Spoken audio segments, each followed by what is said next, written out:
Oi, queria convidar vocês para a gente continuar o nosso papo sobre vinhos, sobre esse universo dos vinhos brasileiros.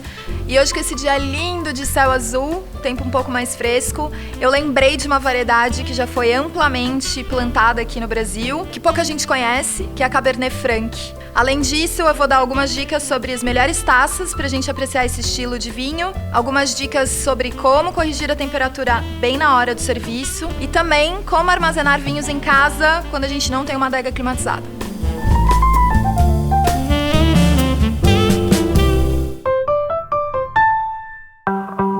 Bom, hoje eu vou falar para vocês sobre estilos de vinho. Então eu escolhi uma variedade de uva só, que também é bem importante aqui para a nossa história vitivinícola no Brasil, e através dela esmiuçar um pouquinho essa questão dos estilos. Eu acho que muita gente está tentando criar novos hábitos, e esse é um novo hábito incrível, que é justamente construir autonomia na hora da gente escolher o que a gente vai consumir. Então vamos lá comigo que eu vou preparar as garrafas. Bom, acho que você já conseguiu perceber que isso não é uma adega climatizada. Então, se você não tem uma adega climatizada, não quer investir nisso, não tem problema. Escolhe sempre um armário que não bata muita luz e que não tenha muita oscilação de temperatura. Deixa as garrafas de vinho sempre deitadinhas. Se você não pegou essa dica que eu passei no episódio anterior, então corre lá pra ver, que é uma dica preciosa também. Queria falar um pouquinho sobre taças para vocês. Aqui eu tenho dois modelos que talvez sejam os modelos mais comuns de taça que a gente vê por aí no mercado. Essa, do bojo mais aberto, a gente prova vinhos que têm uma estrutura mais delicada, vinhos um pouco mais frescos, com mais acidez e pouca extração. Tipo o Pinot Noir, da região da Borgonha, na França.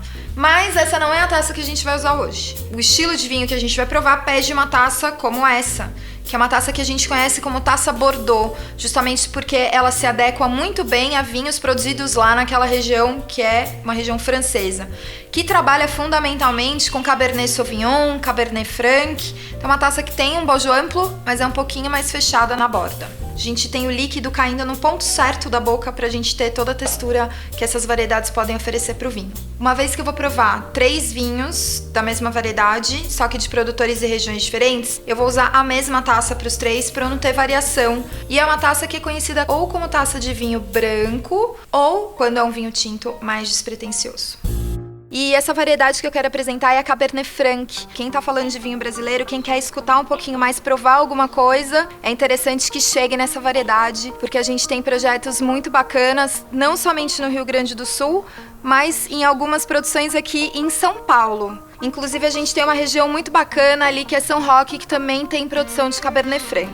Como característica principal, a gente tem vinhos um pouco mais carregados na estrutura. Então, o que pode dar essa sensação de estrutura pra gente no vinho? A carga de tanino. Tanino, que é essa substância que está na casca e na semente da uva e que pode dar a sensação de adstringência, de amarrar a boca, mas que também ajuda nessa percepção de estrutura, de peso. Vou começar por um produtor que está aqui pertinho de mim, em São Roque. Então, eu vou mostrar para vocês o vinho do Gustavo, da Bela Quinta. Então, pela coloração, eu já posso ter uma ideia de que talvez não seja o vinho do ano, porque ele tem uma coloração que vai um pouco pro tom atijolado. Ele perde o toque azulado da coloração. Quando o vinho é mais jovem, é o vinho da safra do ano, ele acaba sendo um vinho com essa coloração um pouco mais azulada, mais violácea. Nos aromas, ele é bem típico de Cabernet Franc. O que isso quer dizer? Então, ele vai ter uma nota que a gente chama de pirazina. Pirazina é uma substância que está bem presente em algumas variedades de uva, então na família das Cabernets, na família da Sauvignon, tem bastante pirazina na casca. E é uma substância que dá esse aroma mais de herbal. E na boca ele mantém a tipicidade da Cabernet Franc, então mostrando esse pontinho de acidez, de frescor e essa estrutura bem delineada. Bom, o segundo vinho que eu preparei é um vinho feito por uma amiga querida, que é a Marina Santos. Ela tem um projeto no Rio Grande do Sul chamado Vinha Una. E esse é o Valquírias dela.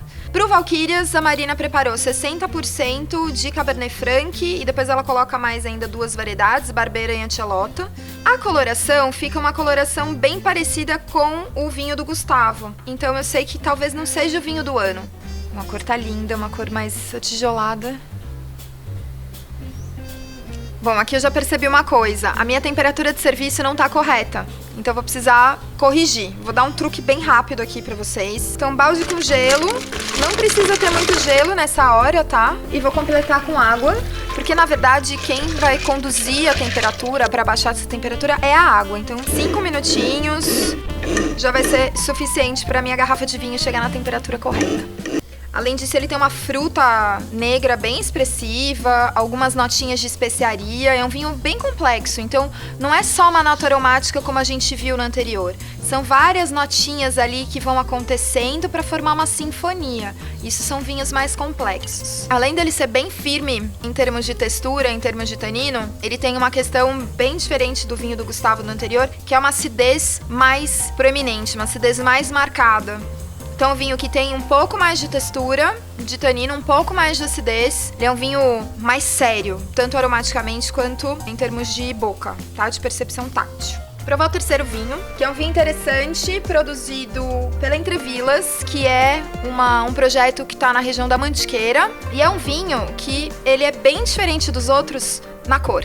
Esse é um Cabernet Franc que a gente vê com um toque bem violáceo, então uma coloração mais azulada, que já mostra pra mim que é um vinho da safra, um vinho jovem. O que eu espero de um vinho jovem quando eu vou degustar, quando eu vou sentir os aromas? Uma fruta muito fresca. A nota da fruta, ela tem que estar ali em primeiro plano e muito fresca. E é justamente isso, fruta vermelha, morango, uma cereja.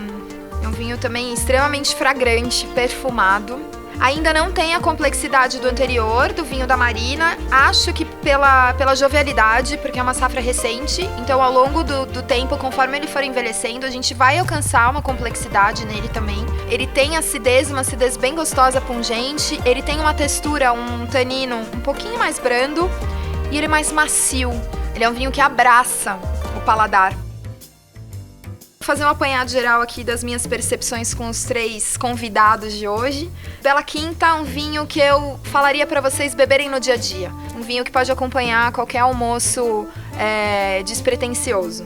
Depois o da Marina Santos, que é um vinho que a gente percebe que é mais trabalhado, uma partida mais artesanal, é um vinho que pede comida. Aqui eu já pensaria um pouquinho melhor na hora de harmonizar. Posso colocar carne vermelha com algum molho um pouco mais complexo, um rôti ou um molho de uma redução da carne com um pouquinho de cogumelo. Deve funcionar super bem com esse vinho. Pro vinho feito na Mantiqueira, pela Entrevilas, um vinho mais jovem, mais fresco, harmonizaria ele muito bem ou com uma massa com molho vermelho, alguma coisa mais simples e mais ligeira, ou uma carne como um carpaccio, ou um rosbife, alguma coisa assim, acho que funcionaria bem. Então eu espero que vocês tenham gostado bastante desse mundo maravilhoso que são os estilos da Cabernet Franc. Meu último gole de vinho aqui nesse fim de tarde. Espero que vocês tenham gostado do conteúdo de hoje. A gente falou de uma variedade muito importante para a nossa história vitivinícola, que é a Cabernet Franc. Quem quiser saber um pouquinho mais desse conteúdo, por favor, acessa o priceless.com. Lá tem mais conteúdo sobre essa variedade e sobre os produtores, os quais eu apresentei hoje também. Espero que tudo isso que a gente falou hoje sirva para que vocês escolham um vinho com mais autonomia. Esse é um conteúdo que efetivamente não tem preço. E no próximo episódio a gente vai falar sobre um estilo de vinho muito importante para a nossa história aqui no Brasil, porque foi o estilo que colocou a gente no mapa internacional de vinho, que são os espumantes brasileiros. Então, espero você!